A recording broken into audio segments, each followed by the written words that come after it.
We just talked about consumer and producer surplus. Consumer surplus is the area between the demand curve, or what people are willing to pay, and the market price. Consumer surplus will be high when the demand curve is steep, which happens when demand is price inelastic. This happens for goods like insulin or gasoline, where you don't really have a good substitute and you need the item. Consumer surplus is low when the demand curve is relatively flat. This happens for a good like Pepsi, where there's lots of good substitutes. But we only graphed these examples, and we drew them by using our intuition, not real data. What does consumer surplus look like for a real product, and how can we actually calculate it?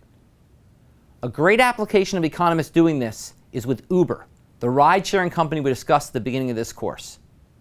We use Uber's surge pricing to show how the company uses higher prices to achieve market equilibrium. Whenever demand was high and supply was low, Uber would increase the price of rides until market equilibrium was achieved.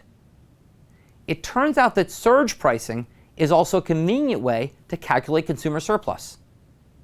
So to begin, do you think consumer surplus for Uber is high or low? There's no obvious answer here. On the one hand, maybe there are a lot of substitutes for Uber. If it's easy to walk or take the bus, then demand for Uber will be highly elastic. A small price change means consumers will stop calling Ubers. But in some places, Uber may be hard to replace. So what's the actual answer? Economists have looked at how much quantity of Uber rides demanded drops in the few moments after the price goes up due to surge pricing. On average, in the United States, they found a price elasticity of around 0.5. This means that if the surge causes the price to go up by 10%, quantity demanded drops by 5%. This is relatively inelastic.